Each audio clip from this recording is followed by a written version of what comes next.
एक खंडहर नुमा घर जिसकी दीवारें जर्जर हो चुकी थी। मेघना अपने घर में अपनी माँ के साथ एक कमरे में सोई हुई थी। नींद में भी उसके चेहरे पर एक अजीब सा डर था। डर के मारे वो पसीने से भीग चुकी थी। तभी अचानक वो बहुत जोर से चिल्ला कर उठी और उसने देखा कि उसका फोन लगातार बज रहा है। फोन में उसकी फ्रेंड शीतल की कॉल आ रही थी। उसने हांफते हुए उसकी कॉल रिसीव की। हेलो मेघना, क्या हुआ तुझे? तू इस तरह हाफ क्यों रही है? सब ठीक तो है ना? पता नहीं शीतल, मैंने तुम्हें वो सपना बताया था, याद है? वो जगह बार बार मेरे सपनों में क्यों आती है? ऐसा लग रहा है कोई मुझे बुला रहा है। मुझे बहुत डर लग रहा है यार, बार बार वही सपना। कैसे हो सकता है ये? अरे बाबा, ये तेरे मन का वहम है। एक बार जिस चीज का डर मन में बैठ जाता है तो निकल नहीं पाता। तू बार बार उस चीज के बारे में सोचती है, इसलिए तुझे बार बार वो जगह सपने में दिखाई देती है। तू चिंता मत कर, सब कुछ बिल्कुल ठीक है। और मैंने तुझे इसलिए कॉल की थी कि आज शाम को हम घूमने जा रहे हैं, तो चुपचाप हमारे साथ आ जाना। अरे लेकिन माँ को अकेले छोड़कर कैसे आऊँ? तुझे तो पता है ना माँ की हालत के बारे में। हाँ बाबा, पता है, लेकिन एक दिन के लिए मैनेज कर लेना। अपनी पड़ोस वाली आंटी को बोल दे, एक दिन के लिए वो आंटी का ध्यान रख लेंगी। वो भी तो बहुत बार अपने बेटे को तेरे पास छोड़कर जाती हैं। अच्छा ठीक है, शाम को मिलते हैं। शाम को मेघना अपने दोस्तों के साथ घूमने के लिए निकल गई। विक्की, समीर, नैतिक, शीतल और मेघना पांचों दोस्त अपनी गाड़ी में एंजॉय करते हुए मेहरगढ़ की ओर निकल गए। मगर मेघना का मन अभी भी बेचैन था। अरे बाबा, क्या हो गया है तुझे? आज तो हम ट्रिप के लिए जा रहे हैं, तब भी तू खुश नहीं है। किस लिए इतनी परेशान है? कुछ नहीं यार, लेकिन कुछ अजीब सा लग रहा है, जैसे कोई तो अनहोनी होने वाली है। कोई तो है जो मुझ पर नजर रखे हुए है। अरे यार, तू क्या देखने लगी है आजकल, जो तेरा दिमाग ऐसा हो गया है? थोड़ी कम भूतिया नॉवेल्स पढ़ा कर तो तेरा दिमाग थोड़ा ठिकाने रहेगा। पता नहीं कैसी अजीब अजीब बातें सोचती रहती है। रात को रोड बिल्कुल खाली था, तो समीर फुल स्पीड में गाड़ी भगा रहा था। तभी अचानक रास्ते पर उसकी गाड़ी बंद पड़ गई। अरे यार, अब ये गाड़ी कैसे बंद पड़ गई? पिछले हफ्ते ही तो सर्विसिंग कराई थी इसकी, टैंक भी फुल है। रुक, मैं देखता हूँ, तू जल्दी से टॉर्च लेकर आ। समीर ने टॉर्च निकाली और विकी ने गाड़ी को चेक किया तो गाड़ी का इंजन पूरी तरह गर्म हो चुका था और अंदर की तार भी जल चुकी थी। अरे यार, तार भी जल गई। अब तो जब तक मैकेनिक इसे आकर ठीक नहीं करेगा तब तक ये स्टार्ट नहीं होगी।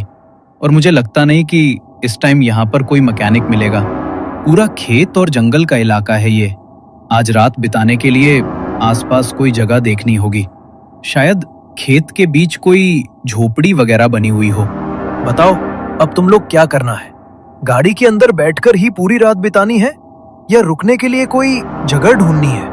रुकने के लिए कोई जगह ही ढूंढनी पड़ेगी, क्योंकि आधी रात को इस तरह रास्ते के बीच गाड़ी के अंदर रुकना भी सेफ नहीं है। गाइस, ये इस जगह को मैं जानती हूँ। ये वही जगह है यार जो मेरे सपने में आती है, और जो महल मुझे दिखाई देता है वो भी यहाँ पर है। मुझे बहुत डर लग रहा है यार। ओह कम ऑन यार मेघना, तू कहाँ सपने को रियलिटी से जोड़ रही है? ऐसा कुछ भी नहीं है। देख तो, पूरा खेत और जंगल का इलाका है ये। यहाँ पर कहाँ तेरा वो महल आएगा?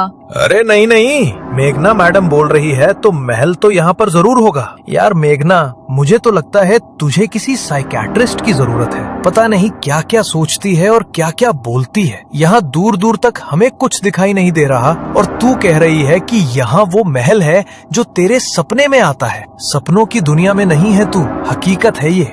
तुम्हें मेरी बात मजाक लग रही है ना? लेकिन मैं जानती हूँ कि ये वही जगह है, और मुझे ये भी पता है कि वो महल कहाँ पर है। अगर यकीन नहीं मुझ पर तो मैं तुम्हें वहाँ लेकर चलती हूँ। मैंने इस पूरी जगह को अपने सपनों में अच्छे से देखा है। अच्छा तो ठीक है, फिर लेकर चला मैं वहां।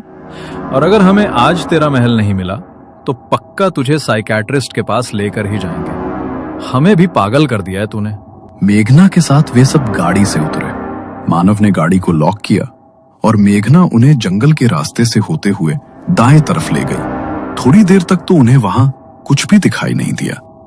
देखो देखो, कितना बड़ा महल है ना यहाँ पर। मेघना, क्यों फालतू के चक्कर कटवा रही है इतनी रात को? कुछ भी तो नहीं है यहाँ। बस थोड़ी दूर और सामने ही वो महल है। वो सब अब मेघना से इरिटेट होने लगे थे, मगर जैसे ही वो थोड़े आगे बढ़े तो सामने सचमुच एक महल था। उस महल को देखकर वो सब चौंक गए और मेघना की आंखें फटी की फटी रह गईं। मैंने कहा था ना, ये वही जगह है और मैं जानती हूँ ये महल मुझे खुद अपने पास खींच कर लाया है।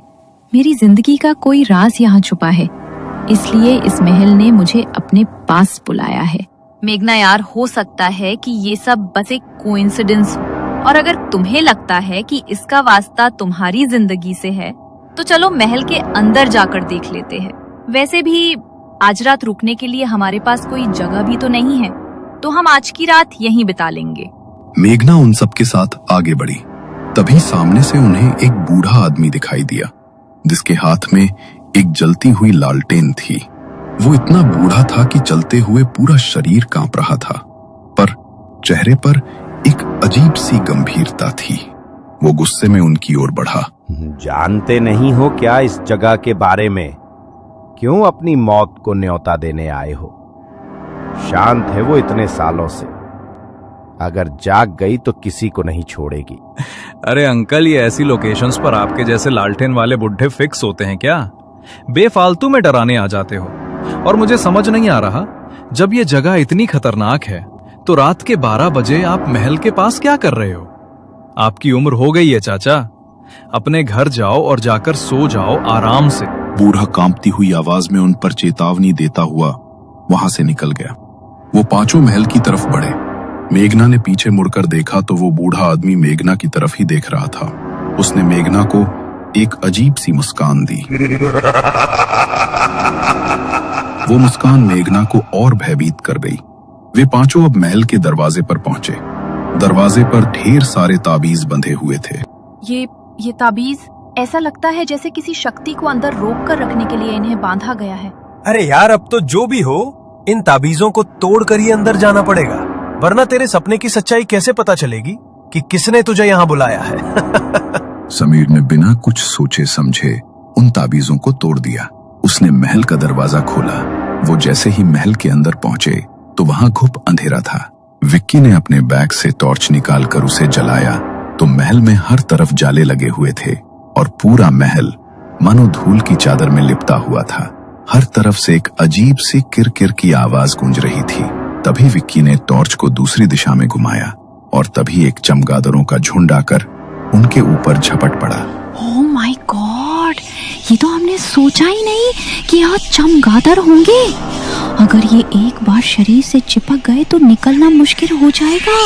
निकलो यहाँ से, ये बढ़ते जा रहे हैं। एक के बाद एक चमगादड़ उनके सर पर मंडराने लगे। वो सभी दौड़कर दरवाजे की तरफ भागे, लेकिन हवा के झोंके से दरवाजा अचानक बंद हो गया। उन्होंने दरवाजा खोलने की बहुत कोशिश की, लेकिन दरवाजा मानो जाम हो गया। जैसे तो वो महल चाहता ही नहीं था कि अब वो पांचों उस महल से बाहर निकल सके। अरे अब इस दरवाजे को क्या हो गया? खुले क्यों नहीं रहा? कहीं तू हमें सच में भूतिया महल में तो नहीं ले आई? पता नहीं यार, पर यहाँ कुछ तो अजीब सा महसूस हो रहा है मुझे। जैसे ही मेघना ने ये कहा, एक जोर का झोंका आया और चमगादड़ों की किर किर वाली आवाज अचानक शांत हो गई। वे पीछे मुड़े। जहाँ कुछ ही पल पहले चमगादड़ मंडरा रहे थे, अब चारों तरफ सन्नाटा पसर गया था। ये कैसे हो सकता है? अभी तक तो यहाँ चमगादड़ों का झुंड था और अब एक भी नहीं दिख रहा। जितनी जल्दी हो हमें यहाँ से निकलना होगा। पुराने महलों में आने जाने के लिए काफी सारे दरवाजे होते थे। इस दरवाजे के अलावा भी यहाँ बाहर जाने के लायक कोई ना कोई दूसरा दरवाजा जरूर होगा। हमें वो ढूंढना होगा। मुझे नहीं लगता कि अब हमें यहाँ से बाहर निकलने के लिए कोई दरवाजा मिलेगा। मुझे तो लगता है हम इस महल के जाल में फंस गए हैं और अब ये महल हमें यहाँ से बाहर निकलने नहीं देगा। मेघना, तू पहले रोना बंद कर और शुभ शुभ बोल। एक तो हम सब पहले ही तुम्हारे सपने से इतने ज्यादा डरे हुए हैं और तुम हमें अपनी बातों से और डरा रही हो। वो सभी दूसरा दरवाजा ढूंढने के लिए पीछे की तरफ जाने लगे। तभी उन्हें वहां पर घुंघरुओं की आवाज सुनाई दी, जैसे तो कोई अपने पैरों में घुंघरू पहने उनकी ओर ही बढ़ता हुआ आ रहा हो। वो आवाज धीरे धीरे बढ़ने लगी और चारों तरफ से वो आवाज उनके कानों में गूंजने लगी। अचानक फिर से चमगादड़ों ने उनके ऊपर हमला कर दिया और खुद को बचाने के लिए वो सभी इधर उधर भागने लगे। भागते भागते मेघना छिपने के लिए ऊपर की तरफ भागी। उसके पीछे चमगादड़ों का झुंड था। उसने देखा कि सामने एक कमरे का दरवाजा खुला है, तो वो चमगादड़ों से बचने के लिए सामने के उस कमरे में चली गई और अंदर से दरवाजे को बंद कर लिया। वो अभी भी बुरी तरह हाँफ रही थी। उसने कुछ देर वहां चैन की सांस ली।